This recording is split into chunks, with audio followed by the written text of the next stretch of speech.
Nobody is a फूल को direct किया है टाइलर पेरी ने। और एक डायरेक्टर के साथ साथ ये एक राइटर भी है और बहुत ही अच्छे एक्टर भी हैं। और इस मूवी को देखने का सिर्फ एक ही रीजन था, वो है टिफनी हदीश। इनकी acting as well as dialogue delivery मुझे बहुत पसंद आती है। और मुझे ये इसलिए पसंद आती है कि इनकी आप कोई भी मूवी उठा के देख लो, मेरी गारंटी है कि आप जरूर हंसेंगे। और हंसेंगे इसलिए नहीं क्योंकि इनकी एक्टिंग बुरी है, आई मीन लाइक इतनी अच्छी कॉमेडी एक्टिंग करती है कि आप हंसे बगैर नहीं रह पाते। सब्सक्राइब कीजिए फिटफ्लिक्स को और बेल आइकन को दबाइए लेटेस्ट मूवी अपडेट सबसे पहले देखने के लिए। स्टोरी है दो बहनों की, एक जो अभी अभी जेल से रिहा हुई है यानी कि टिफनी हदीश, और दूसरी डैनिका जिनका किरदार निभाया है टीका समटर ने। अब डैनिका को ना चाहते हुए अपने माँ के कहने पर टिफनी हदीश यानी कि तानिया को अपने घर रहने देना पड़ता है, क्योंकि तानिया अभी अभी जेल से छूटी है 5 साल के बाद और उनके पास रहने का कोई ठिकाना नहीं है। मगर तानिया बहुत ही फ्रैंक है, गुस्सेल है, मस्तीखोर भी है और हाँ, नालायक भी है। अब वहीं पर डैनिका एक प्रोफेशनल है और अपने करियर पर बहुत फोकस्ड है। रिसेंटली इनका ब्रेकअप भी हुआ है, मगर इन्होंने अपने आप को बड़े ही अच्छे तरीके से संभाल भी लिया है। और अब इनके लाइफ में एक ऐसा लड़का है जिसके साथ में ये बहुत खुश है। मगर यहाँ पर एक कैच है, ये इस लड़के से ना तो मिली है और न ही कभी आमने सामने स्काइप पे या फेसबुक पे या वीडियो कॉल पे कभी बात किया है। तो एक तरीके से इन दोनों ने सिर्फ कॉल के अलावा आमने सामने कभी एक दूसरे को देखकर बात नहीं किया है। और ये सब चल रहा है पिछले 1 साल से। अब जब तानिया को ये पता चलता है कि उनकी बहन डैनिका एक ऐसे इंसान से प्यार करती है जो कि पिछले 1 साल से उनसे मिला भी नहीं है और मिलने के नाम पर हमेशा कोई ना कोई बहाना बनाकर स्किप कर देता है, तो उनको ऐसा लगता है कि वो लड़का इन्हें कैटफिश कर रहा है। कैटफिश मतलब आपको किसी झांसे में फंसाना, आपको बेवकूफ बनाना और आपसे कोई काम निकलवा लेना, या फिर सिंपली कहूं झूठ बोलकर आपको फंसाना। तो अब मस्तीखोर तानिया अपनी पूरी जी जान लगा देती है ये पता लगाने में कि ये जो इनका बॉयफ्रेंड है बहन का, ये सही में है या नहीं है, या फिर कोई इनकी बहन को कैटफिश करने की कोशिश कर रहा है। अब इन्हीं सबके बीच में क्या क्या मस्ती करती है तानिया और क्या क्या बवाल करती हैं, और इसी बीच क्या क्या कॉमेडी देखने को मिलती है हमें, कुछ यही स्टोरी है मूवी की। सो क्या ये मूवी जिसको हम कॉमेडी के लिए देखने जाते हैं कॉमेडी पैक्ड है? Let's find out. At his address, we gonna do this tonight. We gonna need a saw, some plastic, burner foam. I gotta go to the bathroom. That's good. You need to go ahead and let all the liquids out because you don't want to leave no DNA. You're not helping. Every time you try to kill a man, you gonna squirt a little pee. I know that for sure.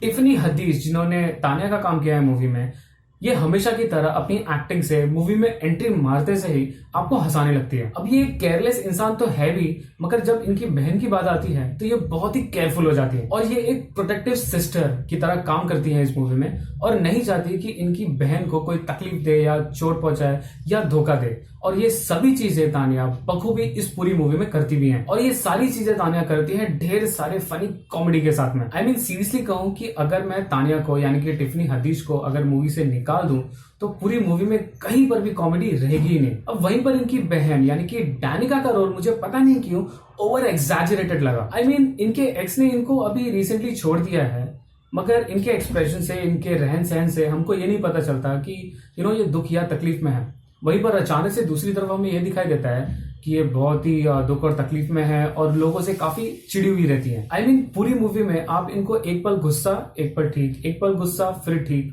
कोई decisions नहीं ले पाती है, हमेशा चिड़ी हुई रहती हैं।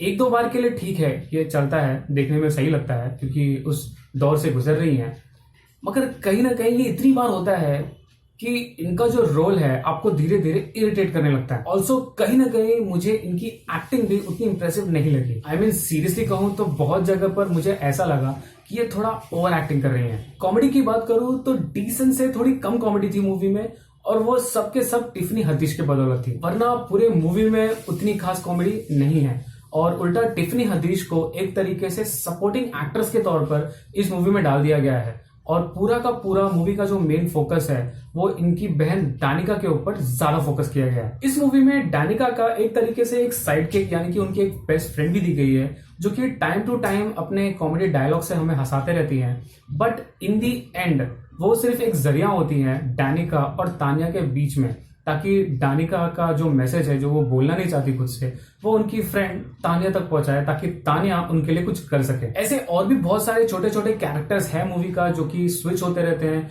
और कहीं ना कहीं इस मूवी से आपका इंटरेस्ट ऑलमोस्ट खत्म होने से बचा लेते हैं। ये मूवी 1 घंटा 50 मिनट की है। शॉकिंगली ये बहुत ज्यादा है, इसे सिर्फ 1.5 घंटे का होना चाहिए था बस। एंड शॉकिंगली ये कहते हुए थोड़ी तकलीफ हो रही है, मगर टिफनी हदीश की एक्टिंग भी 1-2 जगह पर मुझे ठीक ठाक नहीं लगी। I mean, एक सीन में टिफनी हदीश अपनी बहन के ऊपर चिल्ला रही हैं और उनकी बहन रिटर्न में उनके ऊपर चिल्लाती है, और जब इसके चिल्लाने का टिफनी हदीश रिप्लाई करती हैं तो वो रिप्लाई मुझे पता नहीं क्यों ऐसा लगा कि फोर्सफुली कर रही है वो। टिफनी हदीश के दिल से एक्टिंग नहीं निकल रही है, या पता नहीं स्क्रिप्ट में कुछ प्रॉब्लम था, बट वो पूरा सीन मेरे जहन में कहीं ना कहीं अटक गया और मुझे लगा नहीं यार, यहाँ पे थोड़ा गड़बड़ हो गया। तो एक तो जगह कहीं ना कहीं टिफनी हदीश भी अपने एक्टिंग में कहीं ना कहीं थोड़ी वीक हो गई। सो अनफॉर्चुनेटली टिफनी हदीश के होने के बावजूद भी मूवी वो कॉमेडी डिलीवर नहीं कर पाती जिसकी इस मूवी से एक्सपेक्टेशन थी। I mean, सीरियसली कहूं तो इस पूरी मूवी का main focus point Tiffany Haddish थी,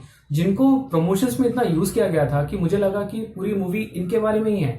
मगर अनफॉर्चुनेटली जब हम मूवी देखने जाते हैं तो ये मूवी टिफनी हदीश नहीं, उनकी बहन टैनिका के बारे में होती है, और ये पूरी मूवी उनके आसपास ही घूमते रहती है। प्लस नेगेटिव पॉइंट ये है कि टिफनी को लेकर, यानी कि टिफनी हदीश को लेकर जितने भी सीन्स थे वो कॉमेडी भरे थे, मस्ती भरे थे, मगर वहीं पे इनकी बहन को लेकर जितने भी सीन्स थे दुख भरे थे। बॉयफ्रेंड छोड़ दिया है, इरिटेट है, सैड है, कंफ्यूज है। तो ये सारी चीजें जब इन पर ज्यादा फोकस कर देती है मूवी, तो मूवी अपने मेन प्लॉट यानी कि कॉमेडी से हट जाती है, और यहीं पर मूवी कमजोर पड़ जाती है। मेरे हिसाब से ये डीजन से थोड़ा कम मूवी है, और अगर आपको कॉमेडी मूवीज पसंद है थोड़े बहुत कॉमेडी के साथ में, तो आप ये मूवी देख सकते हैं, वरना मेरे हिसाब से आपको ये मूवी ड्रॉप कर देनी चाहिए। सो इन सभी चीजों को ध्यान में रखते हुए मैं इस मूवी को रेट करूंगा 5.5 आउट ऑफ 10। तो दोस्तों, अगर आपको हमारे मूवी रिव्यूज और अपडेट्स अच्छे लगते हैं तो please support us in promoting this channel by sending any amount you can. आप हमें ऑनलाइन पेमेंट से, पेटीएम से, यूपीआई से या फिर पेपाल से भी पेमेंट भेज सकते हैं। डिटेल्स डिस्क्रिप्शन में दे दी गई है। So please support us and help us grow. तो ये था हमारा review movie nobody is full को लेकर। आपको हमारा रिव्यू कैसा लगा प्लीज कमेंट में जरूर बताएं। जाने से पहले हमारे चैनल को सब्सक्राइब करना ना भूलें, और हाँ, बेल आइकन दबाना बिल्कुल ना भूलें। अंत तक वीडियो देखने के लिए धन्यवाद। You all have a very great day.